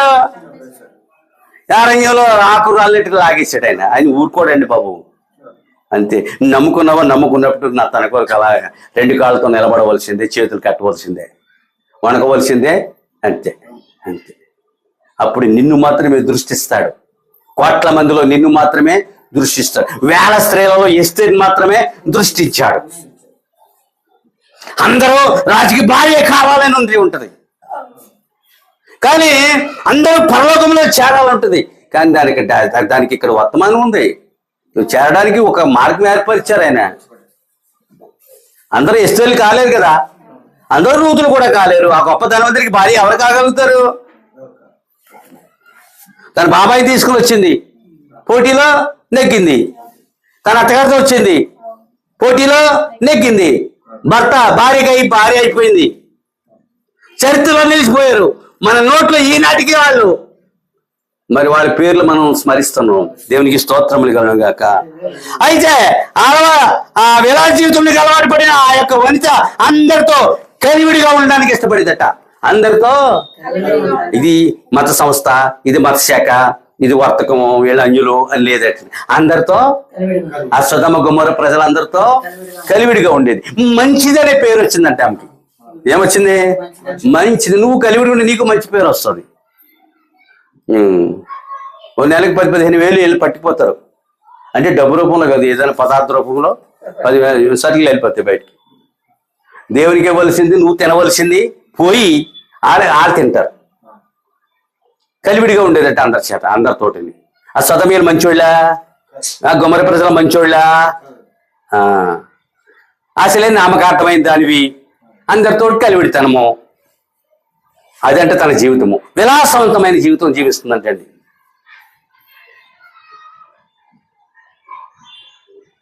దేవదూత ఆజ్ఞని పరిచయం పెట్టింది. దేవదూతలే ఆజ్ఞని ఏం చేసింది? ఇద్దరే, 20 మంది లేరండి, ఇద్దరే దూతలాళ్ళు. సుధమకి గుమ్మరికి వెళ్ళిన ఎవరు? చెరువు పట్టణానికి వెళ్ళారు వాళ్ళు, అంతే. 2 పట్టణాలు చెరువు పట్టణానికి వెళ్ళారు. ఒక దూత ఈమెకి ఎదురుపడింది. నువ్వు చెనక తీర్చుడుకుని నన్ను వెళ్ళిపోవాలన్నాడు. అది దూతానికి మనిషి అనుకుంటుంది. ఇశ్రాయేల్ గారి సంఘంలో నడిపించింది దూత, నన్ను మనిషి కాదు. నేను మనిషి అంటే నేను నమ్మను. నాకు అది వివరించబడింది. ఆయన వివరించారు, ఆ ప్రవక్త వివరించారు. అర్థమైందా? నువ్వు ఈ జంక్షన్కి వచ్చి, మారుతి మెడికల్ జంక్షన్కి వచ్చి ఏ సంఘానికి వెళ్ళాలనుకుంటే అప్పుడే దేవుడు నీకు దూతనే. అతను యెషయా గ్రంథం చదువుతున్నాడు, నపుంసకుడికి అర్థమవుతుందా? కళ్ళు నలుపుకుంటున్నాడు. ఇదేంటి అన్నాడు. దేవుని ఆత్మ వెంటనే పిలుపుని పంపించింది. వెళ్ళి అతనికి కనిపించి అవుతున్నాడు. కొద్ది వివరించరా. దేవుడు ఊరుకుంటాడా? తన కోసం అన్వేషణ చేయి వారిని ఊరుకుంటాడా? ఏమని హల్లెలూయా. ఎందుకున్న పాత్ర నశించిపోకూడదు అనే సంగతి ఆయనకి తెలుసు కనుక పిలుపునో దేవదూతనో, హల్లెలూయా. ఆమె రక్షణ కొరకు దేవదూత అక్కడ ప్రత్యక్షంగా ఉంది. నువ్వెందరి చూడకు. నువ్వు వెనదిరి చూస్తే ప్రపంచానికి ఒక జ్ఞాపకార్థమైన ఉప్పు స్తంభంగా మిగిలిపోతావనే సంగతి దూతకి తెలుసు. తన ఈ మెడటండి ఇలా పెట్టిందని నాకు తెలియట్లేదు. ఈ భుజం మీద పెట్టి ఆమె వెనక్కి ఇలా చూస్తున్నట్టు, అంతే. ఉన్న పలంగా అలాగే అయిపోయింది. ఇప్పటికే ఆ బొమ్మలు అలా వెనక్కి తిరిగి చూస్తున్నట్లే ఉంటుంది అట. అది మన ప్రవక్త చెప్పారు. ఇక ఆ వర్తమానం ఇందులో ఉంది. అదనండి, ఎక్కడైనా ఎక్కడి దొంగిలించుకొస్తానంటే వర్తమానాన్ని. అర్థమైందా? అలాగే ఉందా లేదా?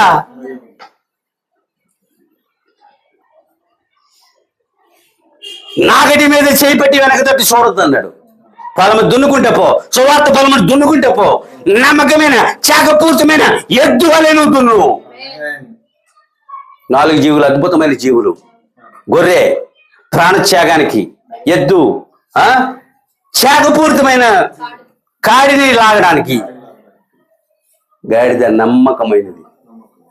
అర్థమైందా? గాడిదేటి ఒంటే విశ్వాసపాత్రమైనది. తెలిసి ఒంటి మొఖం చూసి జాలేస్తుంది. ఎప్పుడైనా ఒంటి మొఖం చూసారా? ఎలా ఉంటుంది అది? కాండ్రు మాట ఉంటుందా? హల్లెలూయా. ఎద్దు ముఖము, గొర్రె ముఖము మీరు ఒక్కసారి చూడండి.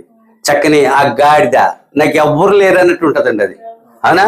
ఒక చోట మేస్తున్నట్టు ఉంటుంది, నిలబడుతున్నట్టు ఉంటుంది. దానికి ఎంత కడుపు, పెద్ద అందమైందా? అరేబియా జాతి గుర్రం వల్ల కదా అందమైందా? వెనకాల తోక ఇలాగ చెవులు అలాగే ఉంటుందండి. బాబు నాకు ఎవ్వరు లేరు అన్నట్టుగా ఉంటుంది బాబు. అవునా? దేశవాళి నిజమైన గాడిద, అడవి గాడిది కాదు, కంచర గాడిది కాదు. అది ఈ 4 ప్రాణులతో మనం పాల్చబడ్డాం. ఎత్తువలే శాఖబుద్ధి, ప్రాణార్పణ చేయడానికి గొర్రెలాంటి మనస్సు. నాకు ఎవరు లేరనే ఒక నమ్మకమైన యజమాని గాడిద. వదిలేసి మళ్ళీ ఇంటికి వస్తాడు. చూసారా? ఒంటికి ఒకే ఒక క్యారెక్టర్ చెప్పాడు. మోకరించి ప్రార్థన చేస్తాడు. విశ్వాసులు, ప్రార్థన పరులు. చూసారా? 4 క్యారెక్టర్. పక్షిరాజు, రాజ జీవితము. పక్షిరాజు ఏంటి? దూరంగా చూస్తుంది, ఎత్తైన స్థలాలు ఎగురుతుంది. 2 అయిపోయా. తాజా ఆహారం తింటది, పైగా పిల్లల్ని పెంచి పెద్ద చేసి తన లాంటి వాడిగా మారుస్తుందట. ఏ ఇతర పక్షులతో ఫ్రెండ్షిప్ చేస్తుందా? కాకి ఒకసారి రావే అటు వెళ్దాం, జానీకాకి ఇలాగ వస్తావా అని అంటారా? పోనీ తనలాంటి ఒక గెద్దను పిలుస్తుందా? ఎవరు స్నేహం చేస్తుంది? నువ్వు ఏమైనా చూడగలవా? ఏమైనా హల్లెలూయా. ఇప్పుడు అర్థమవుతుందండి. పావురము నిష్కపటమైనది, దాంట్లో చేదు లేదు. రెండో నిష్కపటం, నీలో చేదు లేదు, కపటం లేదు. ఇది దాని క్యారెక్టర్ నుంచి మనకు కొనిచ్చాడు. పాము వివేకము, 1000 ఏళ్లలో పాము ఉంటుంది, హాని చేయని పాములు ఉంటాయి. దేవుని స్తోత్రములు కలుగును గాక. అదేంటిది? వివేకము, నిష్కపటము, చేదు లేని జీవితము, రాజ జీవితము. అర్థమవుతుందా? త్యాగపూరితమైన జీవితము, బలి అర్పణకి సిద్ధపడి జీవితము, నమ్మకమైన జీవితము, విశ్వాస జీవితము. ఈ క్యారెక్టర్స్ అన్ని చూసారా మనకి ఎలాగ ఆపాదించాడు? ఎవరు బోధిస్తారండి? ఇందులో ఒకదాని వల్ల ఉన్న చాలు పరలోకంలో ఉంటావు. 7 ప్రాణుల్లో ఒక ప్రాణి వలె, ఒక గొర్రె వలె ఉన్న చాలు పరలోకంలో ఉంటావు. మళ్ళీ తిరిగిలేదు. ఇక కొంతమంది అన్నిటి 7 కూడా ఉంటారు. పౌలులో అన్ని రకాల పరిచర్య కనబడింది అన్నాడు. 5 అంచెల పరిచర్యతంలో కనబడింది. ఈ కాలపు ప్రవక్తలో కనబడింది. అది మనలో కూడా కనబడుతుంది. అది కేవలం పాస్టర్నే కాదు, ఒకప్పుడు ప్రవక్తలకు కూడా ఉంటావు, ఒకసారి అపొస్తలుడు వలె ఉంటావు. విశ్వరా దేవుని స్తోత్రములు కలుగును గాక. ఏమన్నారు? ఆమెకు ఆజ్ఞ ఇచ్చారు. ఆమె ముందుకే ప్రయాణించింది. దూత బాగానే పరిగెడుతుంది అనుకున్నాడంట. పరిగెడుతూ దానికి చూసింది. చూసారా ఎంతసేపట్లో నశించిపోయింది? Within seconds. అంతేనా? పరిగెడుతుంది అనుకుని దూత బాగానే పరిగెడుతుంది అనుకుని వెళ్ళిపోయాడు. అర్థం చేసుకో. పరిగెడితే ఏమైంది?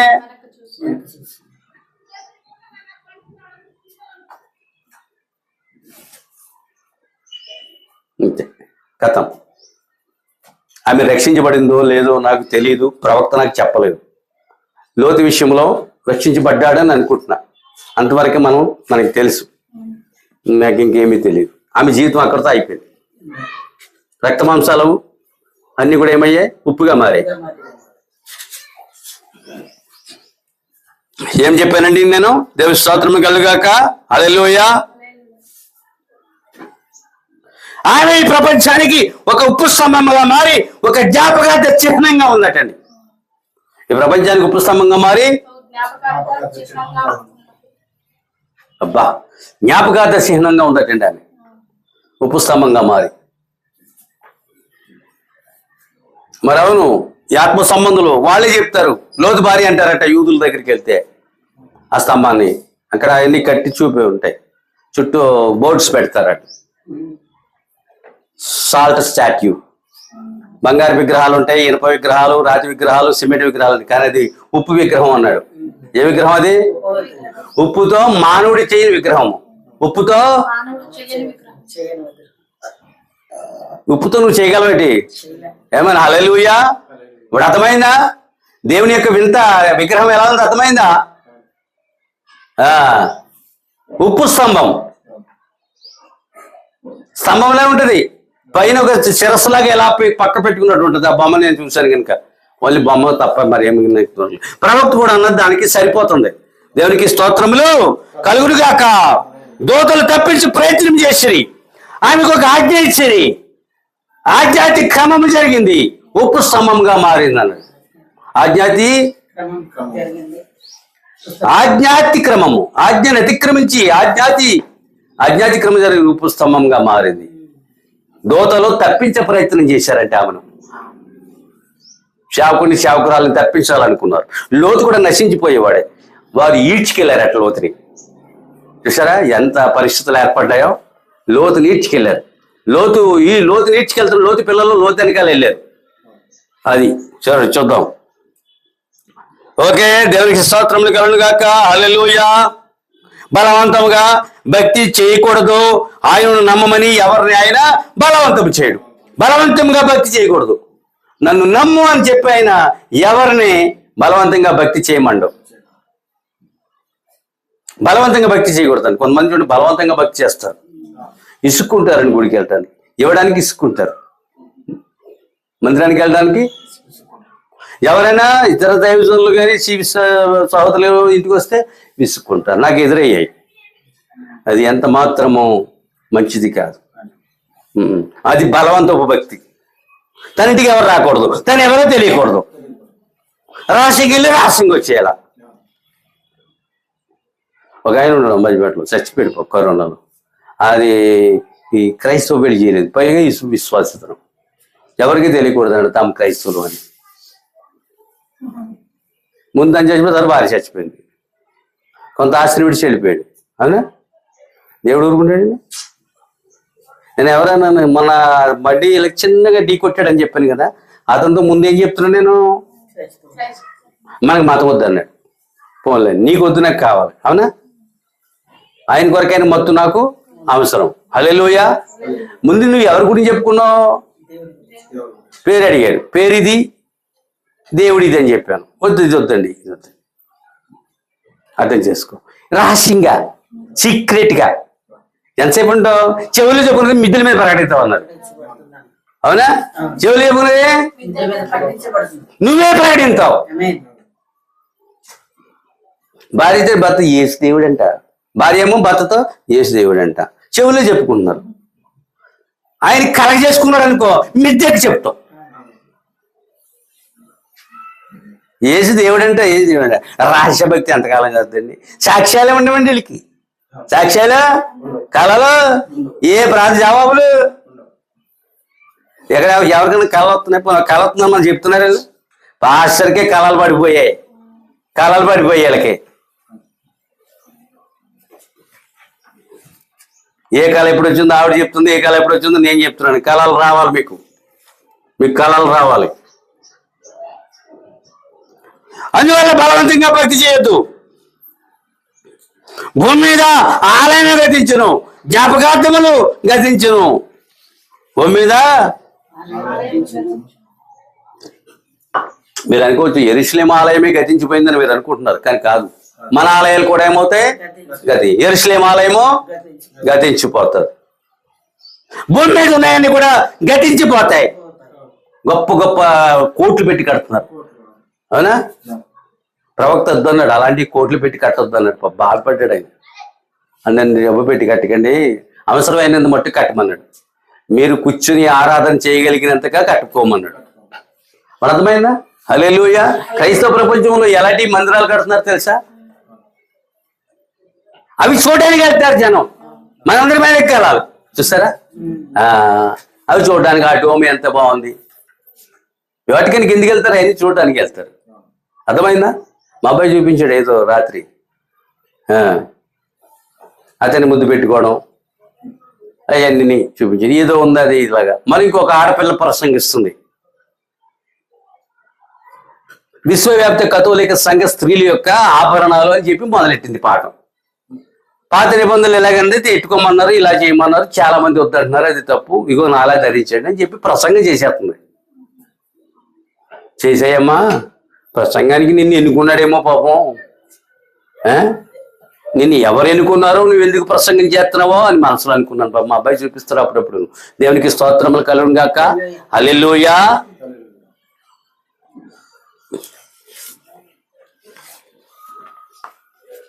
ఏం చెప్పానండి?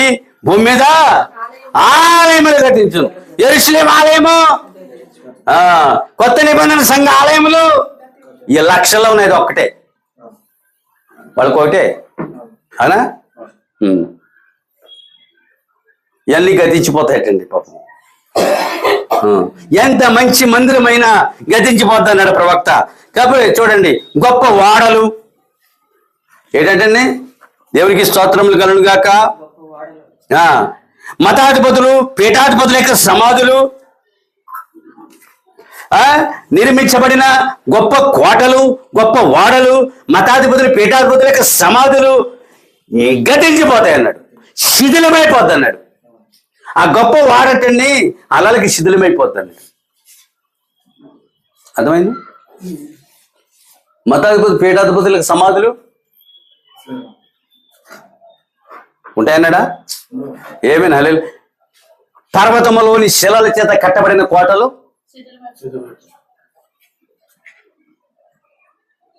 ఇంకా వేల సంవత్సరాలు ఉంటుందని అంటున్నారు. ఈ లోపల ఆయన వస్తాడని మనం చెప్తున్నాం. అవన్నీ ఏమవుతాయి?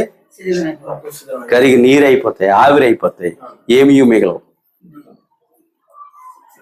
అణుబాంబులో బంగారం వాడతారని చెప్పాను గతంలో. బంగారం అనేది నాశనం లేదంట. కానీ అణుబాంబు యొక్క వేడికి బంగారము కరిగి ఆవిరైపోద్ది అన్నాడు. ఆ సైంటిస్ట్ కాదు, ఆయన ఛాన్సలర్, ఆయన ప్రిన్సిపాల్ కూడా కాదండి, యూనివర్సిటీ ఛాన్సలర్. మా సంఘానికి వచ్చేవారు. అక్కడ ఆ మహానుభావుడు తన కారులో తిప్పిపోండి అని అప్పుడప్పుడు చెప్తున్నాను.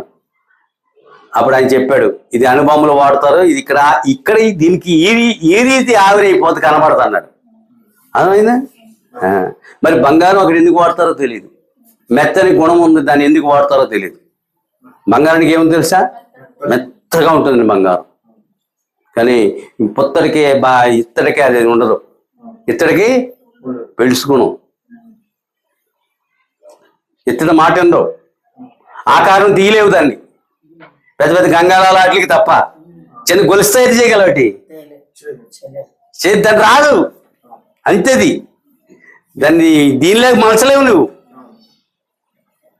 దీనికి మెత్తని గుణము, దానికి గట్టి గుణము. అంటే దానికి కూడా ఒక నాశనం ఉందన్నమాట బంగారానికి. ఏమన్నా హల్లెలూయా. ఒక సాదృశ్యం అంటే పరిశుద్ధతకు సాదృశ్యంగా బంగారం అని చెప్పారు. అది కూడా భూమిలోంచి తీయబడింది అని చెప్పబడింది. అంతే. దేవునికి స్తోత్రం కలుగును గాక.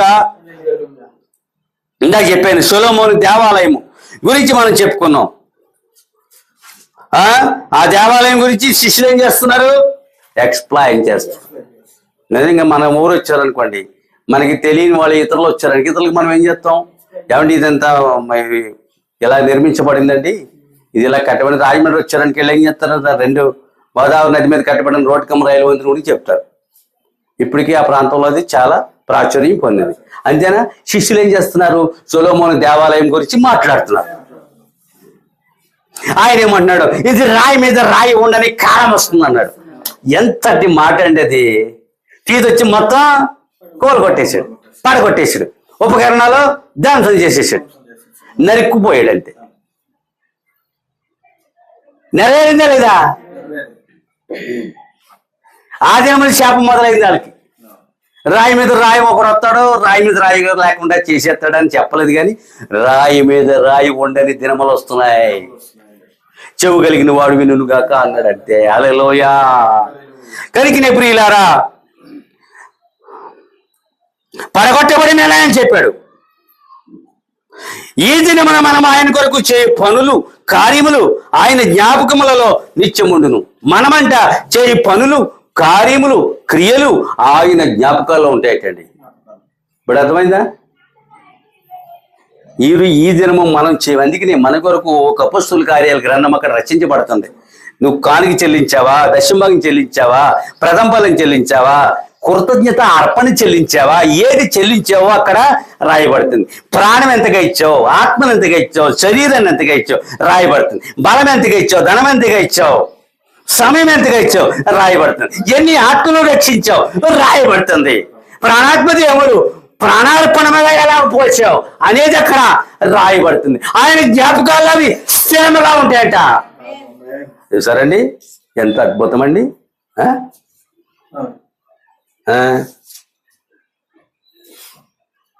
ఎంత మహనీయ మాత్రమైన వర్తమానం అండి నిజంగా.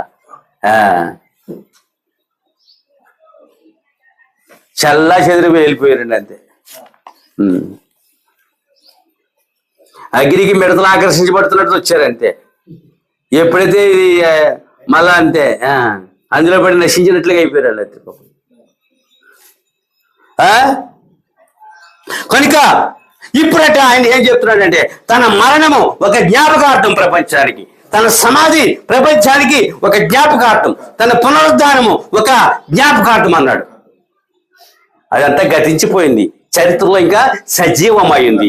కనుకనే అవి ఏమీ నిర్మితములు కావు. ఆయన సమాధి ఎక్కడుందో తెలియదట, కానీ ఒకటని చెప్తున్నారు, దాన్ని మనం నమ్ముతున్నాం. గొలగొతా కొండ ఇదే అని చెప్తున్నారు, దాన్ని మనం నమ్ముతున్నాం. అంతే. అవి కూడా ఉండవు. కానీ లేఖనంలో రాశాడు, తన నోటి మాటలతో రాశాడు. తన మరణం గురించి, తన సమాధి గురించి, తన పునరుద్ధానం గురించి, అవే శాశ్వత జ్ఞాపకార్థములు అన్నాడు. ఇప్పుడు అర్థమైందా? తన శిలువ జ్ఞాపకార్థం కాదా?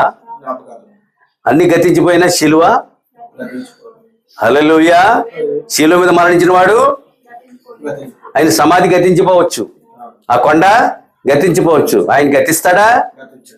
మూడో దినమున లేచి ఇదిగో నేను బ్రతికి ఉన్నానని చెప్పాడంటే ప్రపంచాన్ని. ఇదిగో అలా ఎలా రాయబడింది ప్రకటన గ్రంథంలో, ఇదిగో నేను మృతుడైతిని గాని యుగ యుగములను జీవించుచున్నాను. వాళ్ళ మూలంగా వాడు చంపబడ్డానికి కానీ యుగ యుగములు అవే జ్ఞాపకాలంటండి. అందుకని తన భార్య తన మరణాన్ని, సమాధిని, పునరుద్ధానాన్ని ఎప్పుడు హృదయంలో స్మరిస్తుంది. చూసారా? తన భార్యకే ఇప్పుడు నిజంగా ఒక జంట ఉంటే, నిజమైన భార్యని, భర్త చచ్చిపోయిన భర్త కార్యాలన్నీ ఏం చేస్తుంది తెలుసా? అన్యురాలు కావచ్చు, స్మరిస్తుంది. కలిసి ఏం చేస్తుంది? కన్నీళ్ళు పెట్టుకుంటుంది. అర్థమైందా? నాకు ఇన్ని చేసుకొచ్చాడు, ఇన్ని తెచ్చాడు, ఇచ్చాడు, నా కోసం ఇంత త్యాగము చేశాడు. నిజమైన భార్య సుమా. ఇప్పుడు ఈ భార్య చూసారా, ఈమె ఆయన చచ్చిపోయాడు, లేకపోతే ఆయన సమాధి పెట్టాడు, లేకపోతే అని అట్లేదు, తాను తనకి ఏమి చేశాడో జ్ఞాపకం చేసుకుని ఎడుతుంది. నీకు అర్థమైందా? ఆ భార్య తన భర్త మరణాన్ని తట్టుకోలేకపోతుంది. భూ సంబంధమైన భార్య అని అనుకున్నాం, కానీ వధువు అనబడిన ఆత్మ సంబంధమైన భార్య చేస్తుంది. తనకి చేసిన మేలు ఉపకారములు అన్ని తలపోస్తూ కన్నీళ్ళు కాస్తుంది, కన్నీళ్ళు పెట్టుకుంటుంది. నిజంగా భర్త చనిపోతే ఇక తన కోసం తను ఏడవలసిన పని నాకు అదైతే లేదు. భార్య చనిపోయినా లేదు. నిజమైన ఆయన కోసమే ముందుగా నీ ఎద్దుకు వచ్చింది. ప్రవక్త అది అన్నారు, తన అన్నలో తమ్ముళ్ళు చనిపోయారటండి. ఆ వర్తమానాలు చెప్పారు. వాళ్ళందరూ నా కోసం ఎదురు చూస్తున్నారు. తన భార్య బిడ్డ చనిపోయారు, వాళ్ళందరూ నా కోసం, మా నాన్నమ్మ, మా అమ్మ, మా అత్తగారు, అందరూ అక్కడున్నారు అని ఒక భావన ఏర్పరచుకున్నారు. ఆయన బాధపడట్లేదు పాపం, తను ఓదార్చుకుంటూ మనం ఓదార్స్తున్నాడు. చాలా మంది దారుణాలు, భర్త చనిపోయింది, లేదు భార్య చనిపోయింది, దారుణాన్ని కొడిగడుతున్నారు. ఈ దేశంలో ఇంకా దురాచారం అంటే సతీ సహగమనం. అర్థమైందా? భార్య చచ్చిపోతే మరి నెయ్యాలి కదా దాని మీద, అందులో అగ్గిలో పట్టుకుని నెయ్యాలి కదటండి. ఊరొస్తులు గ్రామస్తులు అందరూ పట్టుకుని కట్టి వేయాలి. మరి ఆవిడ చచ్చిపోతేనే ఈవిడ కూడా వేసేయాలంట. దాని అర్థం తెలుసా? ఏమీ మరొకరిని పెళ్లి చేసుకోకూడదు, మరొక తప్పుడు పని ఏమి చేయకూడదు అంటే చూసారండి అలాంటి చట్టాలు. సతీ సహగమనం విన్నారా మీరు? అది ఎక్కడైనా ఉందండి? ప్రభు పెళ్లి చేసుకోమన్నారు. భర్త చచ్చిపోయాడా? పెళ్లి కాని వాడిని, భార్య చచ్చిపోయిందా? పెళ్లి కాని దాన్ని ఏమైనా హల్లెలూయా.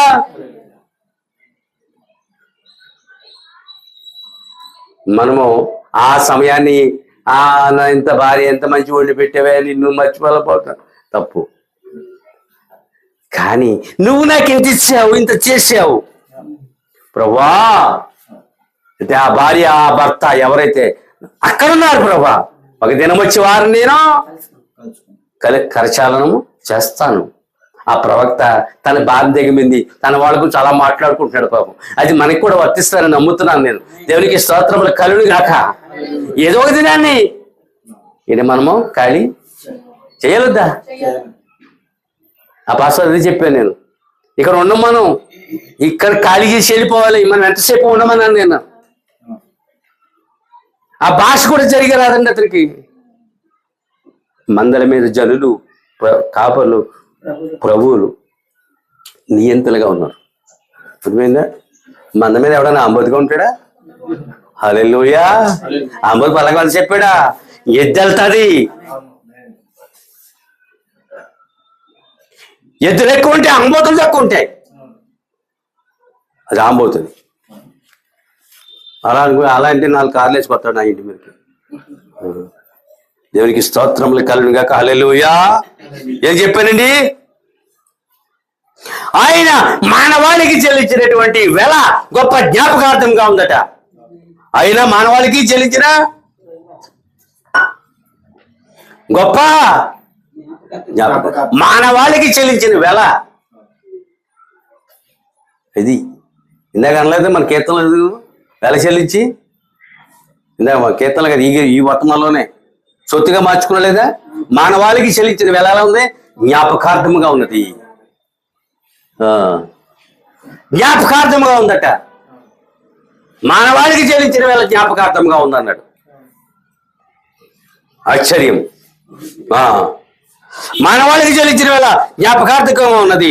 అన్యజనులు ఆయన వాక్యమును భంగపరచుటకు ప్రయత్నం చేస్తున్నారు. దేవునికి స్తోత్రం. ఆయన వెలుగును ఆర్పివేయాలనుకుంటున్నారు. వారు ఆర్పలేరు. వాక్యాన్ని భంగపరచాలనుకుంటున్నారు.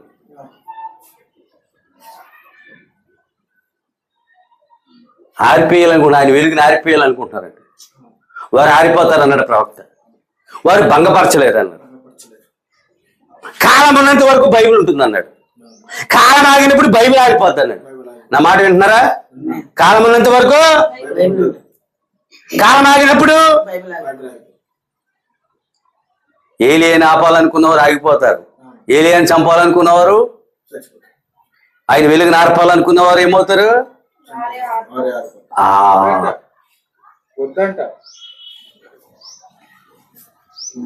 వద్దు చెప్పే వెళ్ళి వాసు వెళ్తాడులే, చెప్పే వెళ్ళి. ఇప్పుడు అర్థమైందా? అడ్డుకోవచ్చు ఎవరైనా? దేవుని పని అడ్డుకోవచ్చా?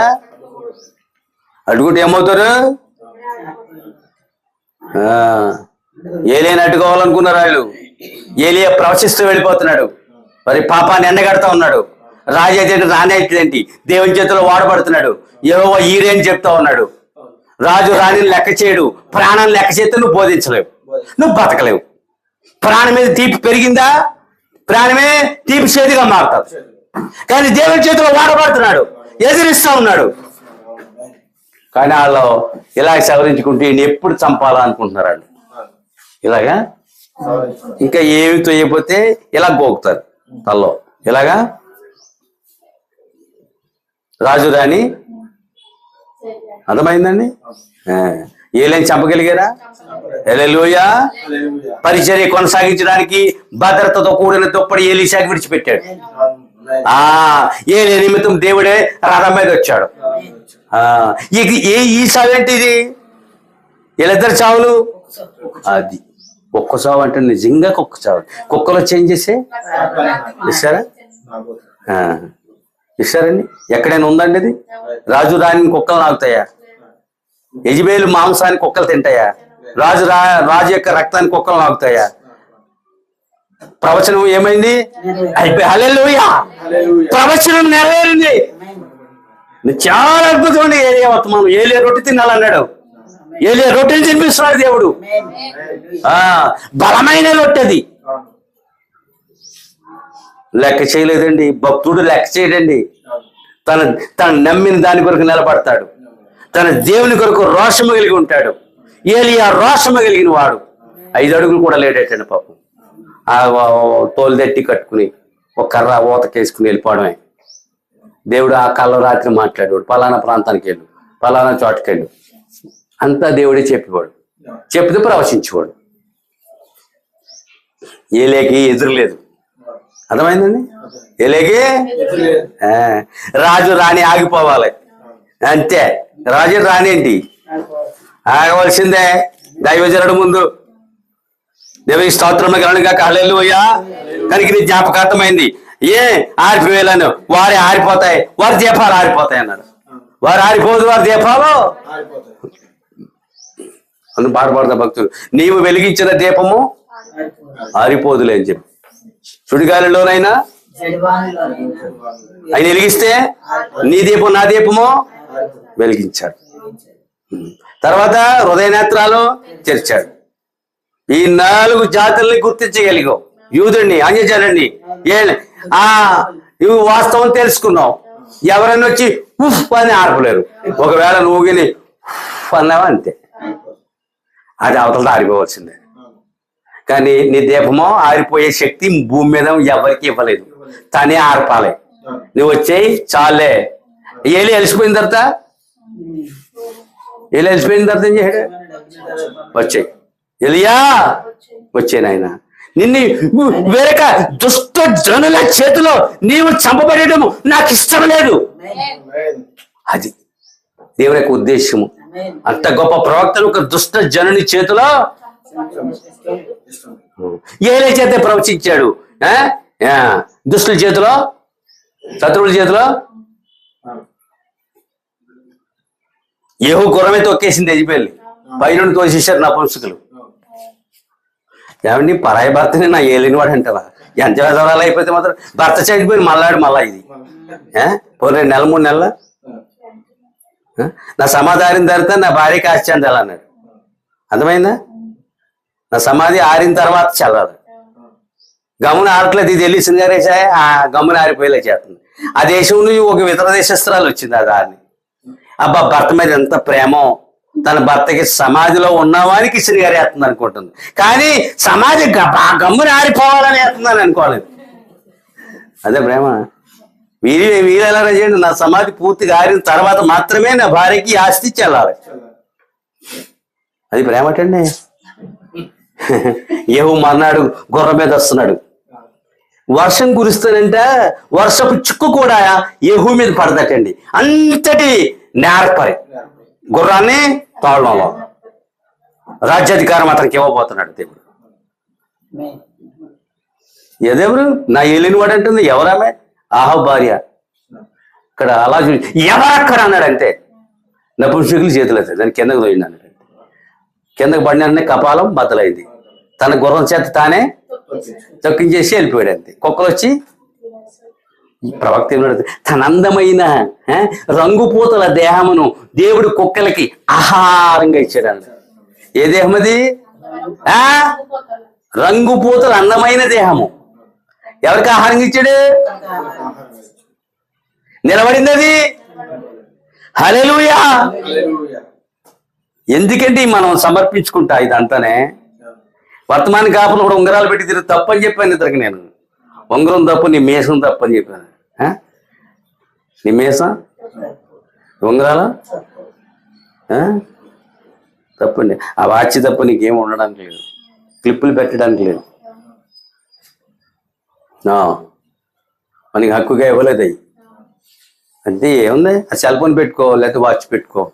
డబ్బు ఉంటే అండర్ పాకెట్లో పెట్టి నాకులేక ఇంకో ఆవిడ కొట్టేయకుండా. అంతే. మీకు హ్యాండ్ బ్యాగ్ ఉంది, నీ బ్యాగ్లో ఏముండాలో చెప్పాను లేదా? అంతే. బ్యాగ్లో లిప్టిక్, అద్దము, దువ్వెన, పౌడరు, ఇవన్నీ మీరు తప్పు కదటండి. చక్కని బైబిల్, చక్కని పాటల పుస్తకం, చక్కని వర్తమానము, చక్కని నీ దగ్గర ఏదైనా పాకెట్ మనీ, తాగటానికి వాటర్ బాటిల్, చిన్న టార్చ్ లైట్, ఇదంతా చెప్పానండి. అది నీ బ్యాగ్, అది నీ ఆస్తి, అది నీతో పాటు ప్రయాణిస్తుంది నీ బ్యాగ్. అక్కడ వారినే ఊదేశాడు ఏలియా. ప్రవచనం ఊదేసింది. ఎవరు ఊదేశారు? హల్లెలూయా. ఏం చేస్తున్నారు? ఏలియా నార్పగలిగారా అన్నాడు. ఏలియా దీపాన్నే. కానీ ఏలియా ప్రవచనం ఇద్దరిని ఆర్పేసింది. ఇద్దరినే కదండి, వారికి పుట్టిన బిడ్డలందరినీ కూడా మొత్తం వంశం లేకుండా దేవుడు ఏం చేశాడు? చాలా బాధాకరమైన విషయం అండి అది. ఆకాను వంశం కూడా అలాగే చేశారు దేవుడు. ఎవరిని ఉంచడానికి లేదన్నాడు. సౌలుతో చెప్పాడు, వాళ్ళని ఎవరిని? శత్రు శాసాన్ని దేవుడు ఇష్టపడ్డాడు. అగ్ని శాసాన్ని, రుణ శాసాన్ని పూర్తిగా చెల్లించమంటాడు. అబ్రాహాము ఏదుకున్న పూర్తిగా చెల్లించాడు. ఆయన ఇష్టపడ్డావు. ఈ అన్యదేవుని సామెత అనుకుంటారు కానీ కాదు అది. అది దేవుంది. అది శత్రు శాస్త్రం అనేది. ఈనాటికి కూడా ఇశ్రాయేలీయులు శాసాన్ని ఉంచమన్నారు, అసలు మొత్తం ఉంచకూడదు అన్నారు మొన్న వాళ్ళని. అది నువ్వు ఉంచొద్దని చెప్పినప్పుడు దేవుడు చెప్పాడని నువ్వు చెప్పాలి. ఇది కొంత మిగులుతున్నారు, వాళ్ళు చావట్లేదు, వాళ్ళు చచ్చిపోతున్నారు. మిగిల్చినాడు చచ్చిపోతున్నాడు, వాళ్ళు బాగానే ఉన్నారు. ఏం చెప్పానండి?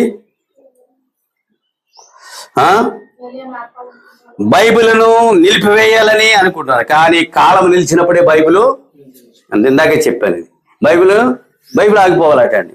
బైబిల్ ఎక్కడన్నా ఆపుతా? ఎవడన్నా ఆపగలడా? బైబిల్ ప్రయాణిస్తుంది, వాక్యము సువార్త దాన్ని ఎవరు ఆపలేరు. నువ్వు బోధించొద్దంటే తాగదు. కాలం అన్నంత వరకు బైబిల్ ఉండను. బైబిల్ యొక్క ప్రయాణం ఆగదు.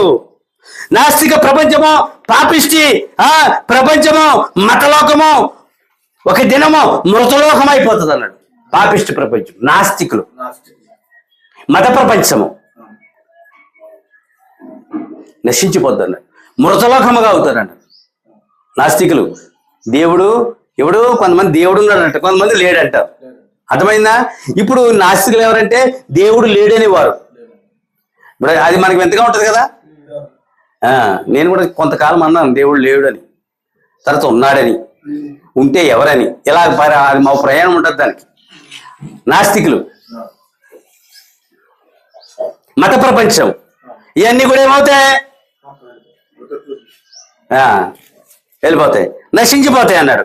కనుకనే బైబిల్ ఆగదు. క్రీస్తు పరలోకము నుండి భూమి మీదకు దిగివచ్చి సంఘమును కట్టుచున్నాడు.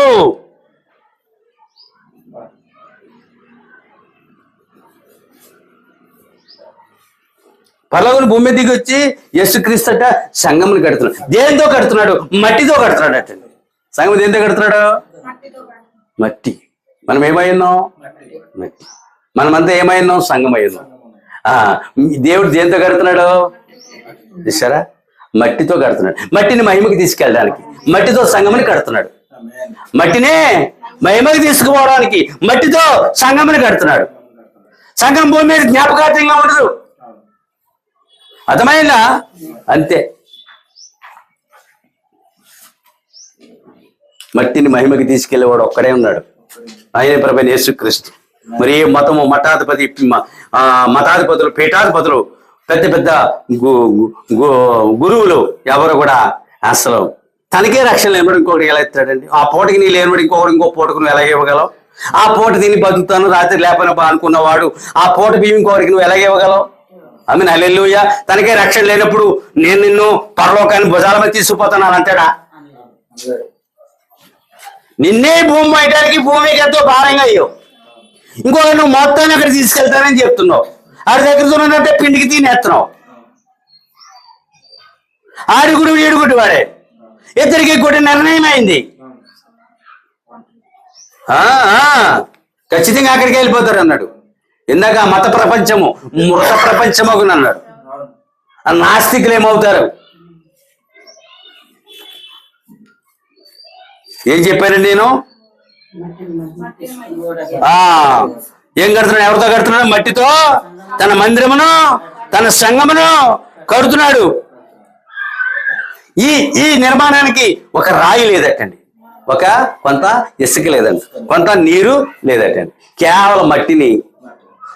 ఎవరు నిర్మించిన నిర్మాణము, ఎవరు నిర్మించిన మందిరము, మట్టితో నిర్మించబడుతున్న మందిరము, మట్టినే ఈ మందిరం అనబడిన మట్టి మన మహిమకు మోసుకుపోతున్నాడు అని చెప్పాడు. ఎవడు చెప్తాడండి? ఎవడు చెప్పలేని ప్రవక్త క్షమించాలి. వర్తమాన కాపుర్లు కూడా they should not explain today message according to prophet message. They should not preaching about this.